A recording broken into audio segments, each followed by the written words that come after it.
Hey everyone, it's Andrew here, and we're finally starting the, my mini series, I'm going to call it, of a start to finish pendant design. This is going to be part one of, it's going to be like 5 to maybe 10 parts, I'm not quite sure. But it's going to be going more in depth into every single step of my design process. And so, we're going to be starting with this, and then the next one will be framing, and this one will be a soldered frame tutorial. I'm sorry for all of you who aren't already currently set up for a soldered frame. I honestly recommend that you do start working towards that. And I know it's a bit more achievable for some than others, but my recommendation for that is because you get more of a flush finish, and what I mean by that is kind of a flat surface with a soldered frame.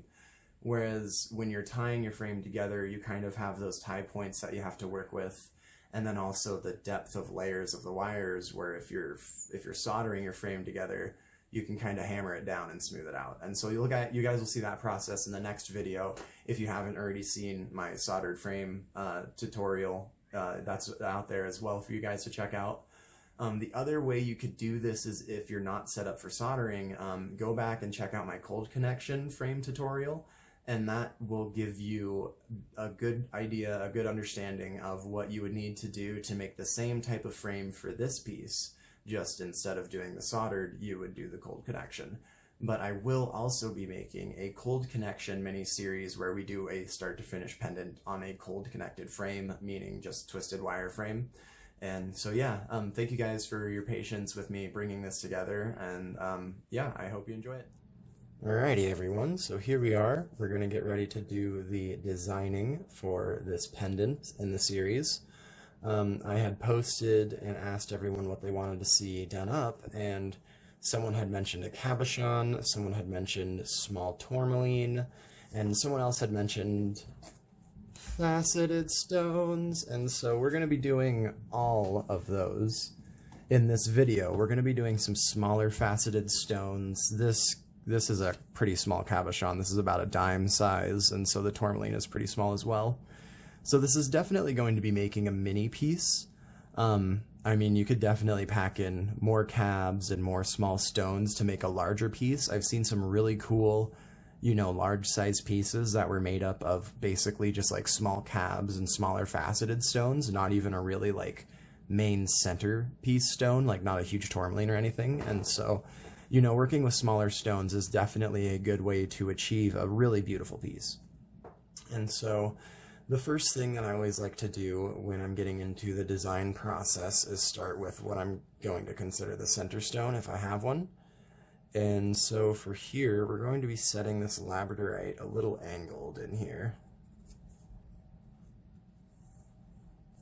I'm going to start by tracing that labradorite. All right. And then I was thinking for this tourmaline, it's got a really cool kind of blue, kind of gray purple shade to it. I didn't even know I had this sitting in my case. I'm also going to, I was kind of envisioning it sitting down here next to the cabochon, so I'm going to trace it there. Now, for those of you who are kind of doing this step-by-step, following along in the process, you can make a little bit of alterations to your design, and that's totally going to be okay. You don't have to make exactly what I'm making. We're all going to see different stuff in the same stones, and that's kind of the beauty of this art form, is that there are so many different interpretations of how to set stones and how to go about making a piece. And so I was going to start with kind of a curved aesthetic around the stone. I kind of like a reverse teardrop, but not really a teardrop. And the way I kind of envision where I'm going to go with a piece's like flow or design or tech is, I honestly will sometimes just stare at the stones for just hours. This one's got a really nice purple flash on it. Sometimes it doesn't take hours. Sometimes it'll come to me really quickly in like 5 minutes or so. But I have kind of thought up a little bit of a design here that I'm excited to try out. We're going to start with a swirl up here in the upper left of the pendant, and this will kind of create the outer dimension And that is kind of how I design almost all of my pieces, starting with kind of like an outline to get a general shape, so that way I know where I'm going with it, and then I'll start kind of filling in the inner parts. I think we will bring this down and out like this. And I'm thinking to myself that I'm going to be using a half round wire here. So I do try to like draw in where my wire is going to sit. Like if it's going to be a square wire or a round wire, this is kind of like the curve of the half round folding over and then coming over to the back. And so I really do like to plan every single wire that I'm going to be doing. I feel it just allows me, once I'm into the actual creation of the piece, it makes things go a bit easier if I kind of know where my tie down points are and what I'm going to be doing for the piece. I'm going to bring another wire over here. Basically any new line is kind of like a wire. We're going to do our classic spiral thing here. I do have a video for the spiral weave detail that I'm planning right here. And I also have a video for the weave setting of smaller faceted stones. If you're interested in that, I do think, you know, watching that before attempting making this piece would probably be a pretty good idea. I have some smaller stones that would fit into this section, and so I'm going to draw in where I'm thinking I place some stones. And that'll kind of open up over the tourmaline. I might need to angle this tourmaline a bit more like this. And so, you know, I do kind of shift things around as I'm drawing and try to figure out what the best way is to set the stones. Like at first I was thinking I was going to put kind of this broken edge of the tourmaline facing that way, but now I'm thinking I might have it facing this way. We'll see when I actually get into the real construction of the piece. So what I'm also going to be doing here is kind of having a wire that, you know, I want to tuck this tourmaline in up here. I don't want it to just be kind of free floating right there. And while I do have what will be the half round coming over here, you know, from setting these stones, it'll kind of open up over this tourmaline. I do feel like I need to add something here, and not even necessarily above it. Since we have this wire here, I'm going to be pulling a wire out from what will be the frame and bringing it down this way. And kind of attaching those that way.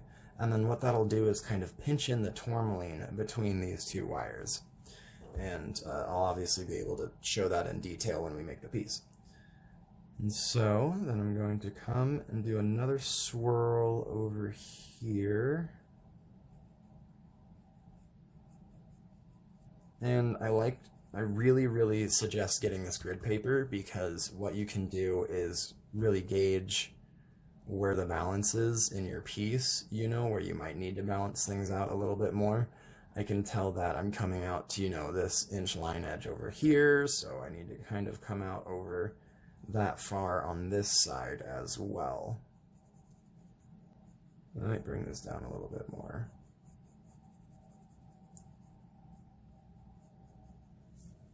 I don't know how I feel about that. Let's think what I'm going to actually do is change this up a lot. I'm going to kind of give this more of a circular shape. I've been doing a lot of swirls lately, and so I need to kind of expand my shapes here. Bring something going into here.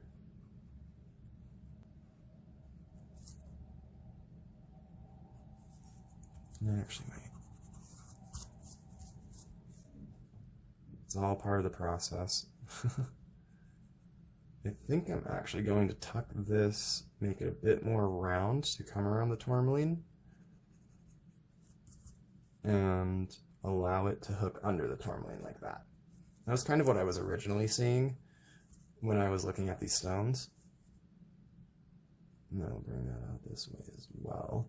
And we'll kind of do the same thing over here that we did on that side, so that way we can pack in some more stones, make it shine a little bit more.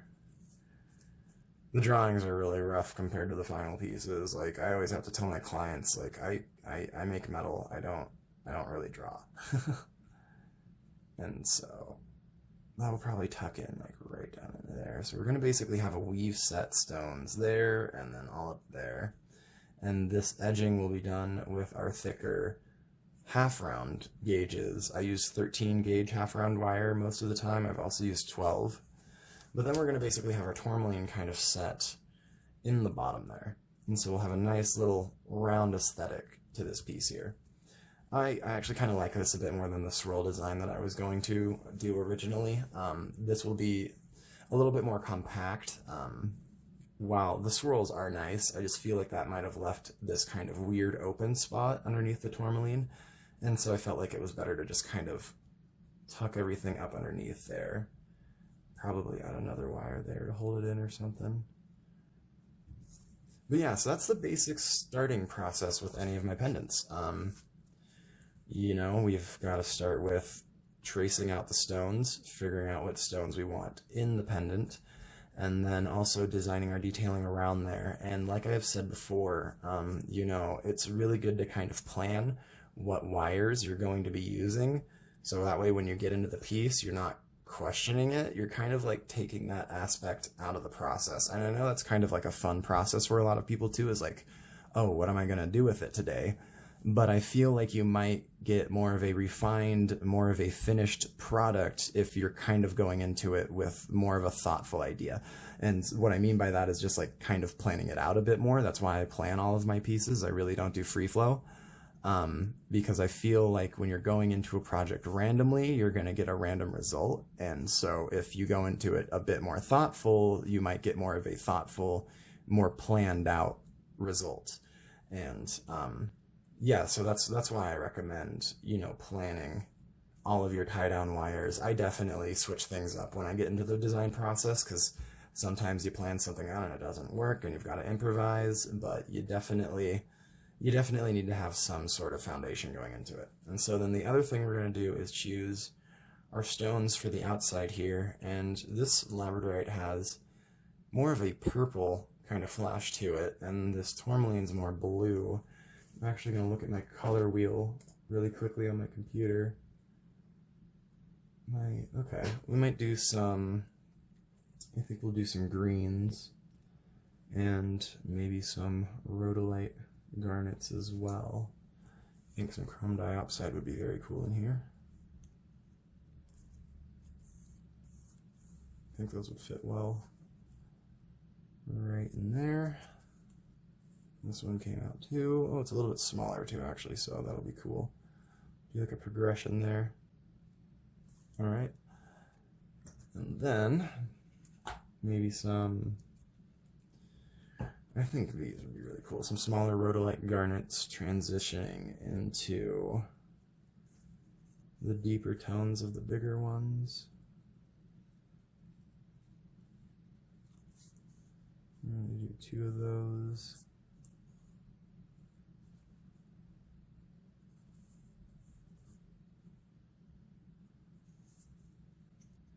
And then we're going to do, maybe back down to some purple. I think yeah, that'd be a good transition. Maybe not. Hold on. Some purple sapphires there. I do think I'm going to go with my original idea, which was a bigger rhodolite garnet and maybe just 1. Yeah, I think just 1.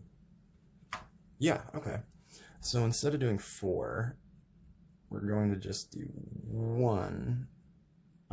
3 stones on this. We were originally thinking 4, but I think 3 will fit better.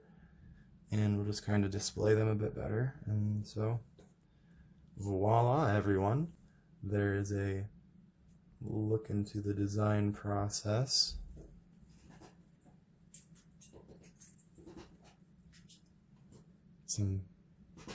It's hard to get the light of the rhodolite garnets facing that way. They're kind of flipped upside down right now, but yeah. I hope you all enjoyed this video. This is the first step of what will likely be either like, I honestly don't know at this point. It might be 5 parts, it might be 10 parts. I'm assuming it'll probably be more like 5 to 7 parts. At least that's what I'm hoping. And so, yeah, thank you for joining me for this first part. The next part is going to be our framing process. For this piece, for this series, we are going to do a soldered frame.